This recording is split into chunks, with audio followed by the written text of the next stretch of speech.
C'est un métier qui m'a ouvert toutes les portes. Ok.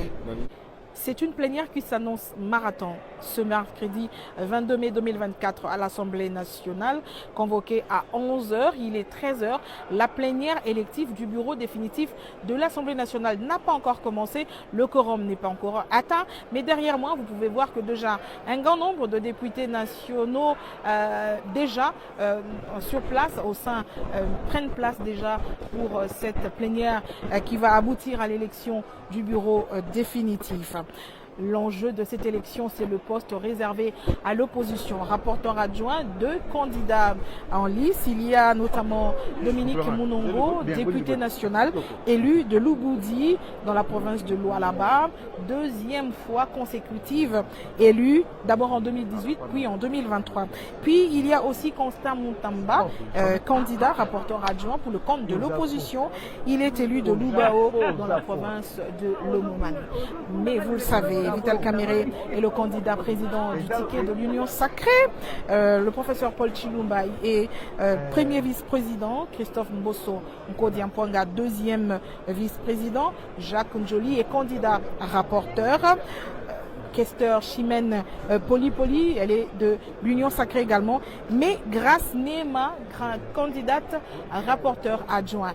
Du coup, si les députés nationaux font confiance à Madame Dominique Mounongo, il y aura 3 femmes au sein du bureau de l'Assemblée nationale, ce qui sera une première depuis l'histoire parlementaire en République démocratique du Congo. 3 femmes qui vont siéger au bureau de cette Assemblée nationale. En attendant, je vous laisse suivre quelques réactions que nous avons recueillies ici dans cette salle de plénière. À la caméra, Merveille Kitita.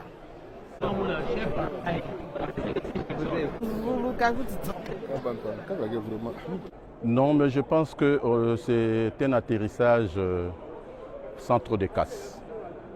Dommage que cela arrive après plus de 3 mois de travaux, alors que ça devait être une concertation en amont au niveau du présidium de l'Union sacrée sous l'impulsion de l'autorité, le chef de l'État, pour que finalement, par rapport à la notion du genre, comme le veut le chef de l'État, par rapport aussi à la notion du poids politique, mais aussi à la représentation géopolitique, qu'on arrive à établir ces tickets. Ça crée des problèmes et finalement, le président a tapé du poing sur la table pour que finalement que tout le monde revienne au pas. Je pense qu'aujourd'hui, on va atterrir.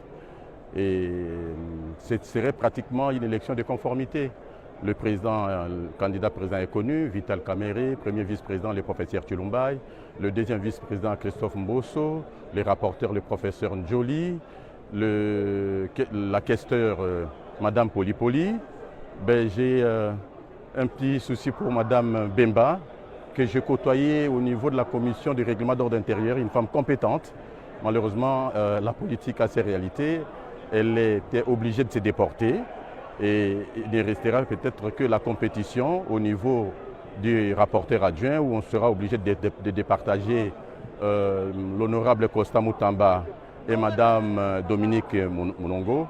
Et là, ce sera encore une fois, c'est la majorité qui sera obligée de départager l'opposition et cela se fera en toute transparence et en toute démocratie. Je pense qu'on va atterrir sans trop de casse et je pense qu'on peut même dire qu'on va atterrir en douceur.